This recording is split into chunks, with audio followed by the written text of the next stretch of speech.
Na mwaligani ndugu mpenzi mtazamaji wa TRC Msundu TV and NDC. Leo hii tuko tena ndani ya viunga hivi vya TRC Mkata, na lengo kubwa hasa lililotuleta hapa, tumekuja kwa ajili ya kufanya tathmini ya mradi wa shule bora kwa mwaka 2024-25.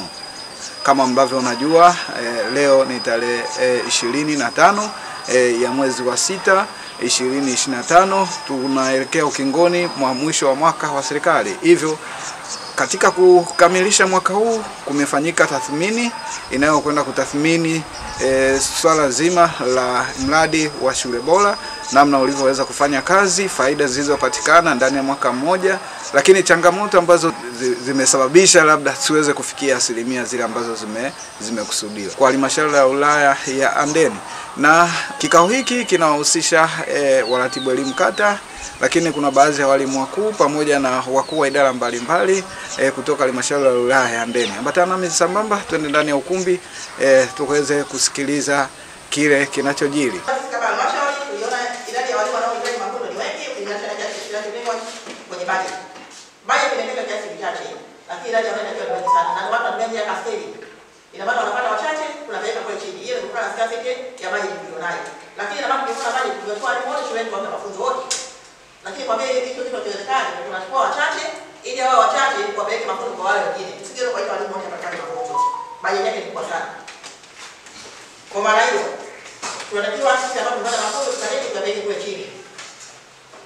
Lakini changamoto nyingine ambayo tunaiona, viongozi ndani ya shule na kata kushindwa kusimamia majukumu yao ya kimsingi ya ufundishaji na ufunzaji mara baada ya kupata mafunzo.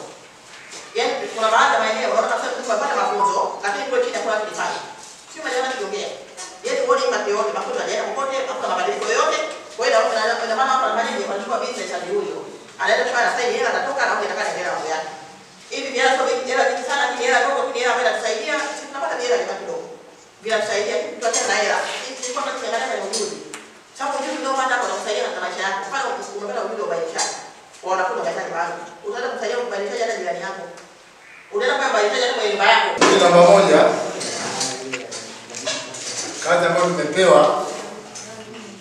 ni kuangalia mafanikio na changamoto katika mazingira yetu ya kazi, lakini tukihusisha na mradi wa shule bora. Kipengele cha kwanza ni kipengele cha mafanikio na kipengele chake B ni kipengele cha changamoto. Sasa naomba nianze na kipengele cha kwanza kwa maana ya mafanikio. Kama kundi namba moja tumekubaliana kabisa kwamba mafanikio namba moja ni ushirikiano, uwepo wa ushirikiano wa wazazi na shule. Wazazi wameshiriki moja kwa moja kuhakikisha kwamba wanapunguza masuala ya utoro shuleni. Lakini katika baadhi ya shule vile vile wazazi wameshiriki moja kwa moja kuhakikisha aidha wanakarabati madarasa yetu au wanachangia upatikanaji wa zana za kufundishia na kujifunzia. Naomba nitoe uthibitisho wa kata yangu ya Kang'ata kupitia shule ya msingi Madebe. Sisi pale kupitia UWAWA wazazi walipangiana zamu kuhakikisha wanakagua darasa moja baada ya darasa lingine kwamba ni wanafunzi gani ambao hawajafika shuleni, na wao wanachukua hatua ya kwenda kufanya mawasiliano ya wazazi kule nyumbani. Lakini pili, nichukue shule nyingine, shule ya msingi Nyasa.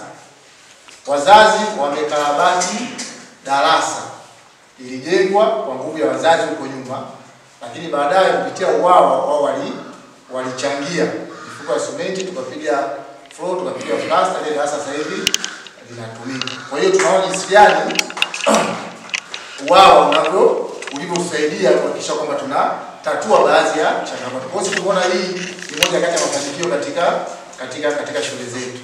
Lakini mafanikio namba mbili ni kuimarisha stadi za ufundishaji na ujifunzaji.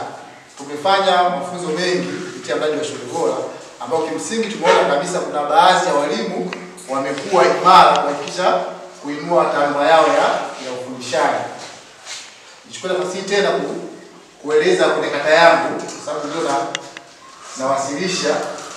Kwa hiyo ni radhi tulifanya mafunzo ya KK kupitia mradi wa shule bora. Kwa kama maafisa kata tulipewa jukumu la kwenda kuwezesha, lakini na walimu mmoja walikuja. Kwa hiyo sasa katika walimu 12 walimu takriban 6 walikuwa hawajawahi kupata mafunzo ya KK. Kwa hiyo walipangiwa vipindi aliyakuwa ana utaalamu wa nini. Kwa kupitia yale mafunzo waliweza kupata mbinu sahihi za kufundisha madarasa ya KK. Kwa hiyo tumeona hiyo ni Kang'ata, lakini naamini kwenye kata zote na shule takriban nyingi walimu wetu wengi wamepata mafunzo ambayo kimsingi yamekwenda kuwajengea uwezo mkubwa kisha kwamba wanafundisha madarasa yao, masomo yao kwa uwezo mkubwa sana kupitia mradi wa shule bora. Kwa hiyo kwetu kama kundi namba 1 tumeona haya, hii ni moja kati ya mafanikio. Lakini mafanikio namba 3 ni kuimarisha usalama wa wanafunzi. Kama tunavyofahamu, moja ya afua ya mradi wa shule bora ni usalama wa mtoto. Kwa hiyo tume katika mazingira ya kuulizana kwenye kundi letu kupata takwimu kujua kama kuna mapungufu, ongezeko au kupungua kwa usalama wa watoto. Tukagundua kwamba vitendo vingi ambavyo nyuma vilikuwepo vimepungua kulingana na ile elimu ambayo tumeitoa. Usalama wa watoto umekuwa huru kueleza changamoto zao, kueleza shida zao na kutoa maoni mbalimbali kulingana na usalama. Kwa hiyo tumeona mmoja kati ya mafanikio ambayo yameletwa na mradi wa shule bora. Lakini nyingine ongezeko la uandikishaji kwa darasa la kwanza na darasa la awali. Hapa pakoje? Kuna kitu kinaitwa utayari. Inawezekana wengine mkawa kidogo mkifahamu, lakini sisi tumeona kupitia ile program ya utayari. Utayari maana yake ni watoto ambao ni vituo ambavyo vinafundisha watoto ambao hawajaanza darasa la kwanza kwenda juu, kwa hiyo ambao wako mbali na shule. Kwa hiyo kunakuwa na program fupi za kuwezesha wanafunzi kupata KK ili wawe tayari kuingia darasa la kwanza. Kwa hiyo kupitia ile program ya utayari ambao wao kimsingi miaka ya nyuma walikuwa hawapati nini fursa ya kwenda shule. Kwa hiyo kupitia program ya shule bora, utayari kwa shule bora, watoto wengi wameweza kufanyaje kuandikishwa darasa la kwanza kwa sababu tayari wameshapata ABC za darasa la kwanza. Kwa hiyo tumeona hii nayo imechangia ongezeko la uandikishaji.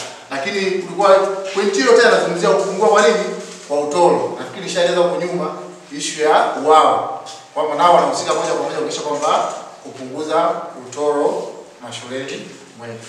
Lakini mafanikio ya sisi kama kundi namba 1 tukao tuishie hapa. Sasa kama nimesema awali, swali la vipengele viwili kwa maana ya mafanikio na changamoto. Naomba niende moja kwa moja kwenye swali kipengele namba 2 ambacho kinatutaka tueleze changamoto ambazo zinatukabili. Sasa haya ni mawazo ya kundi namba 1. Changamoto namba 1 ilikuwa ni kuwepo kwa mdondoko kwa baadhi ya shule zilizopo zenye miradi, zenye migodi, lakini zilizopo pembezoni au karibu na au jamii ya wafugaji. Kwa pamoja tumeona huko juu na mafanikio, lakini bado kama halmashauri kuna shule ambazo zinakumbana na changamoto ya mdondoko. Sasa hizo shule tukaona kwamba kuna shule ambazo karibu na migodi, kwa mfano kule kwangu kuna shule ya Kilima Mzinga. Kwa hiyo kuna kuingia na kutoka kwa watoto, lakini kuna shule ambazo watoto wanaishi na masuala ya biashara, kwa mfano kwa Mbwe, sawa kwa Mr. Sare kule kuna issue ya machungwa. Kwa hiyo kuna kipindi wanakuwa wengi, kuna kipindi msimu wa machungwa ukikubali watoto wanahama na kwenda kupakia machungwa kwenye mafuso. Lakini kuna sehemu za shule ambazo ziko pembezoni kwa maana ya wafugaji wa ndugu yangu wa machungwa. Hata kwangu hapo Kang'ata. Kwa hiyo unakuta kipindi hiki kulikuwa na malisho, jamii inafika pale inaandikisha watoto, malisho yakosekana, wanahamisha familia. Kwa hiyo kunakuwa na hali ya mdondoko. Hii simechukua kama changamoto. Kwa pamoja kuna kupunguza utoro, lakini bado kuna indicator za nini za mdondoko. Lakini changamoto namba 2 ni kukosekana kwa utayari kwa baadhi ya viongozi. Ifike sehemu na sio wenyewe tujiassess kama maafisa kata, kama walimu wakuu. Kwa sisi kama kundi namba 1 tumeona bado sisi kama viongozi kwa maana maafisa kata na walimu wakuu kuna sehemu au kuna baadhi yetu tunakosa ule utayari wa kwenda kutekeleza aidha maagizo ambayo tumepewa na viongozi wetu au maelekezo ambayo yanatolewa na mradi wa shule bora. Kwa hiyo tumeona kama ni changamoto, lazima tuisemea sisi wenyewe. Kuna maelekezo tunapewa ya kwenda kufanya aidha kuwasilisha labda mafunzo fulani, unakuta tuyapeleke kama inavyotakiwa au kutekeleza labda masuala ya utovu na ufundishaji. Kwa kuna sehemu tunakuwa tunafanyaje, tunawatu baadhi yetu, sio wote. Kwa hiyo tumeona tuchukue kama sehemu ya changamoto. Lakini changamoto na maelekezo ya viongozi. Tuchukue mfano wa kwetu. Mimi Shekitundu Leso, sawa, maelekezo inaitwa na Manfred. Maelekezo inaitwa kwa Shekitundu. Kwa hiyo kuna Kang'ata na Magamba. Kwa hiyo kwa mtoe mwalimu kutoka Gole, sawa, aje kuhudhuria mafunzo let's say Magamba shule ya msingi. Au Shekitundu atoke Kidindu aje ni Mamzinga. Inawezekana, lakini kidogo inakuwa na changamoto. Kuna kipindi unapanga muda, lakini kunakuwa na ule mwingaji wa jiografia kwenda kutamsha siku kile kikao kinafanya akifanyike. Na sehemu zingine ambazo zinafanana hivyo. Kwa hiyo tumeona kukosekana kwa mwingiliano jiografia inapokuwa scattered sana. Kwa hiyo karibu sana haiji kwa mtu. Kwenye tehama ya mwisho kabisa. Kwenye tehama sisi kama group tunaona kama ni changamoto kwamba hawa wanaotakiwa kwanza watumie tehama wengi hawana taaluma hiyo. Kwa mfano mwalimu anaweza akapewa tu ni template kuijaza shughuli. Lakini pia tunasisitiza tehama, hata vifaa vyenyewe vya tehama hakuna. Kwa hiyo tumeona ni changamoto kama mwalimu anaambiwa afundishe kompyuta. Ni juzi tulikuwa kwenye shindano. Yaani mwalimu hata kuonyesha tule kompyuta kwa tunawashaje tunazimaje haipo kabisa. Lakini pia ameshindwa hata kujiongeza kutumia simu au kishikwambi. Kwa hiyo kuna changamoto kwenye upande wa tehama. Kujadili kwa namna hiyo.